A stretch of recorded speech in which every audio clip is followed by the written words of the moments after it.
Salut à tous et bienvenue dans cette vidéo où nous allons nous poser la question suivante. Est-ce qu'une intelligence artificielle peut vraiment nous aider à trouver l'amour ?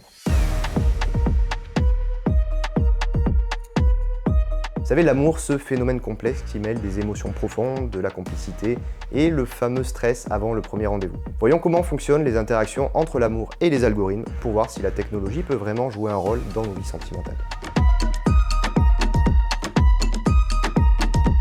Avant de réfléchir aux implications profondes de l'IA sur nos vies amoureuses, voyons d'abord où en est cette technologie dans le monde des applications de rencontres. Aujourd'hui, l'IA, c'est un peu comme un conseiller discret qui pourrait nous aider à trouver la bonne personne. Contrairement à un ami qui pourrait, lui ou elle, être influencé par ses propres perceptions, l'IA se concentre sur l'analyse de nos préférences, de nos comportements et parfois même de nos caractéristiques physiques pour proposer des profils qui pourraient correspondre à nos attentes. Un exemple, l'application Gigi Dating. Clara Gold, la fondatrice de cette application, a développé une IA nommée Gigi qui peut même engager des conversations à votre place. Imaginez, vous êtes chez vous, en train de vous détendre à la maison, pendant que Gigi discute avec un potentiel futur partenaire pour voir si vous êtes compatible. Cette approche, elle vise à vous faire gagner du temps et ainsi à vous éviter des échanges inutiles ou pas forcément très engageants. Alors bien sûr, cette automatisation, elle peut aussi soulever des questions. Qu'est-ce qu'on ressent lorsqu'on découvre que nos échanges qui étaient plutôt prometteurs, ils n'étaient finalement pas avec une personne mais avec une IA? Comment est-ce qu'on va réintroduire une part d'authenticité dans ce type d'interaction? Parce que si en effet l'IA peut faciliter la première approche, elle ne peut pas remplacer la magie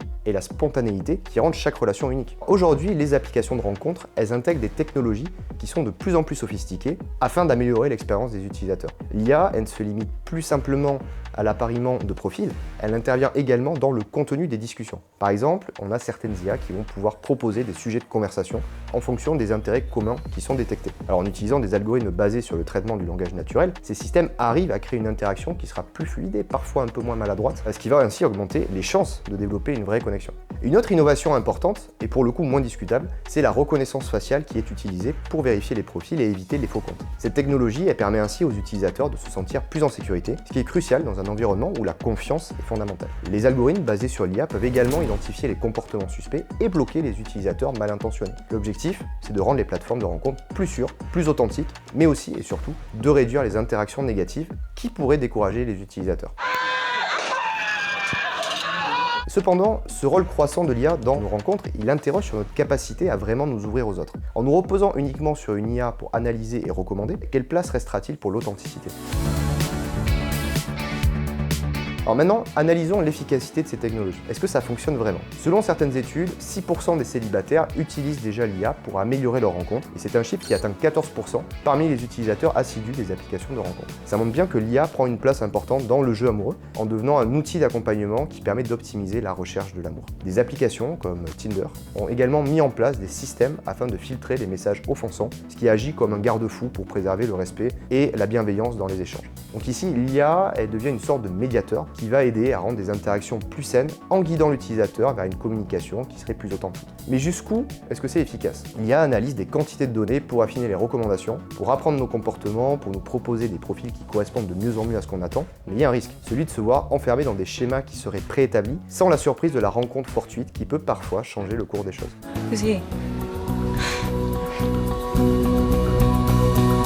Est-ce que l'IA, en voulant nous aider, ne risque-t-elle finalement pas de nous faire passer à côté d'une part essentielle de la complexité humaine? L'IA ne se contente pas de suggérer des partenaires, elle commence également à agir comme un coach en séduction. Certaines applications proposent des IA qui sont capables d'analyser des conversations et de donner des conseils en temps réel afin d'améliorer les échanges. Par exemple, si une discussion stagne, l'IA pourrait proposer une question pertinente ou un compliment approprié qui permettrait de raviver l'intérêt. Ce serait un peu comme avoir un conseiller en relation amoureuse directement branché sur son téléphone. Mais ça peut poser des problèmes en termes d'authenticité. Si on suit les recommandations d'une IA, est-ce qu'on parle vraiment de soi-même ou est-ce qu'on parle à une version optimisée et artificielle de soi? Cette optimisation, certes, elle peut être rassurante, mais elle risque aussi de créer une distance entre les interlocuteurs. En effet, à quel point la personne que l'on découvre à travers une application est vraiment fidèle à ce que l'on rencontrera plus tard dans la vie réelle. En voulant trop contrôler l'image que l'on renvoie, est-ce qu'on risque pas de créer des attentes qui seraient irréalistes chez l'autre? Finalement, par qui on est vraiment attiré? Par l'utilisateur ou l'utilisatrice de la plateforme, ou bien par l'IA qui est venue elle-même suggérer des réponses. Et quid de la dépendance? Les utilisateurs réguliers des applications de rencontre, qui vont s'appuyer sur l'IA pour chaque aspect de leurs interactions, ils risquent de perdre leur capacité à être spontanés et à improviser. En laissant l'IA guider la plupart des aspects de la communication, on va risquer de se retrouver démunis face à une interaction réelle, face à la vraie personne, où la machine ne pourra plus vraiment nous apporter les bonnes réponses. Et ça remet en question notre capacité à véritablement développer des compétences sociales.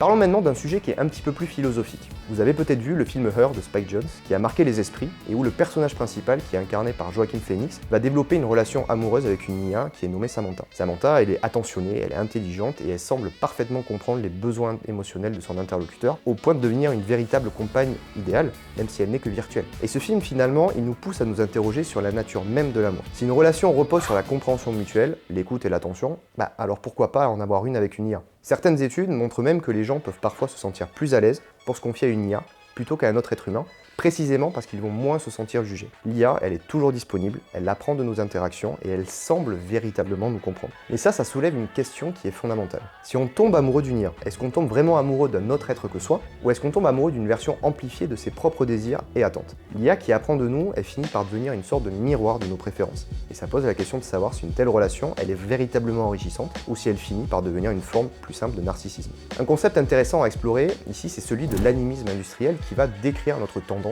à attribuer des caractéristiques humaines ou même une forme d'âme à des machines ou à des objets technologiques. Dans le contexte du film Her, cette notion elle est particulièrement pertinente car le protagoniste développe un attachement profond, une forme d'amour, envers une IA qui semble combler ses propres besoins émotionnels. Des études en psychologie de l'amour montrent que plus les interactions sont nombreuses et significatives entre deux individus, et plus l'attachement et le lien affectif qu'ils vont avoir va se renforcer. Lorsqu'une relation est basée sur des interactions positives et régulières, elle est qualifiée de sécure, signifiant une confiance mutuelle et une stabilité émotionnelle. Et ça nous amène à nous interroger. Si une IA peut interagir avec nous de manière pertinente, attentive, constante, est-ce qu'on peut la considérer comme un véritable partenaire dans une relation amoureuse? L'IA, en apprenant de nos comportements, en s'adaptant à nos besoins, ne pourrait-elle pas reproduire ce type de lien sécure que nous recherchons chez un partenaire humain? Cette question, elle soulève un débat, celui de la nature de nos relations avec des machines et sur la possibilité que le détachement émotionnel que nous ressentons soit authentique ou simplement le reflet de notre propension à humaniser cette technologie.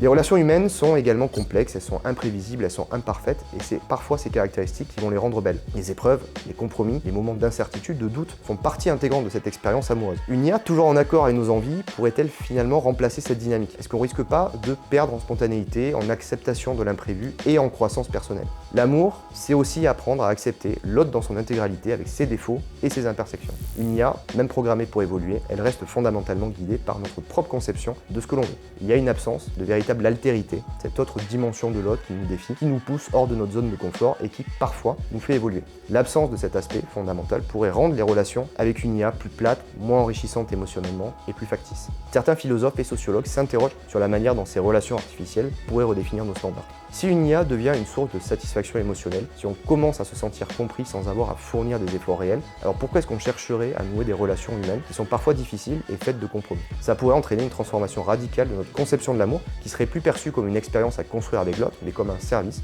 comme un produit à consommer. Donc finalement, c'est important de se demander quel type de relation nous voulons vraiment. Si une IA peut nous offrir une version idéalisée de l'amour, qu'en est-il de la complexité, des désaccords et les émotions qui rendent imprévisibles les relations humaines? L'amour, il est fait d'incertitude, il est fait de découverte, parfois de déception, et c'est ça qui le rend unique. Donc réduire cette expérience à une simple optimisation d'affinité, ça pourrait nous priver de tout ce qui fait la beauté de l'aventure amoureuse. Un autre exemple cinématographique, l'épisode Hang the DJ de la série Black Mirror. Alors attention spoiler, dans cet épisode, les personnages d'Amy et de Frank sont plongés dans un système de rencontre qui est entièrement contrôlé par une IA, qui va leur imposer des relations à durée déterminée. Donc ils naviguent entre différentes relations éphémères qui sont guidées par un dispositif, un algorithme, qui prétend connaître le partenaire idéal pour chaque personne. Et leur parcours, il les amène à se questionner sur la fiabilité de ce système et sur l'impact qu'il a sur leurs émotions et sur leur libre arbitre. Le twist final de l'épisode révèle que toute l'expérience faisait partie d'une simulation qui visait à tester leur compatibilité, et cette expérience était orchestrée par l'IA elle-même. Cet épisode, il soulève donc des interrogations profondes sur l'usage de l'IA dans nos vies amoureuses. En confiant à un algorithme ce pouvoir de déterminer avec qui on devrait être et pour combien de temps, est-ce qu'on risque pas de perdre une part essentielle de notre humanité? La perte de contrôle individuel et de l'authenticité des sentiments, c'est le cœur de cette réflexion.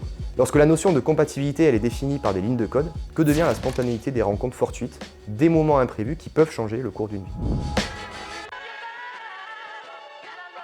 Donc en conclusion, l'IA, elle va sans doute apporter des innovations incroyables dans le domaine des rencontres. Que ce soit pour nous aider à trouver des partenaires plus compatibles ou à rendre les échanges plus sécurisés, voire même à initier des discussions, elle va redéfinir notre façon de chercher l'amour. Et au final, est-ce qu'elle peut remplacer l'étincelle, la surprise et la vulnérabilité qui caractérisent une véritable relation humaine? Finalement, peut-être que l'IA peut être un guide, un assistant ou même un confident, mais la vraie question qu'il faut se poser, c'est la suivante. Est-ce qu'on est prêt à ce que l'amour devienne quelque chose d'optimisé, d'analysé, de prévisible, au détriment de ce qui fait de l'amour l'amour, une aventure humaine? Ça reste à chacun de juger. Peut-être qu'au fond, l'amour, c'est ce saut dans l'inconnu qu'aucun algorithme ne pourra jamais entièrement anticiper. Et vous alors, est-ce que vous seriez prêt à faire confiance à une IA pour vous caser pour les 50 prochaines années de votre vie? Laissez votre avis en commentaire, on sera ravis de tous les lire et d'y répondre. Je suis Martin de Polaria, votre stratégie guidée par l'humain et l'IA. Si vous souhaitez prendre le contrôle de l'IA avant qu'elle ne prenne le vôtre, nous avons créé un livre exclusif spécialement pour vous, l'intelligence artificielle de la conception à l'usage, et vous pouvez le télécharger dès maintenant en cliquant sur le lien disponible dans la description.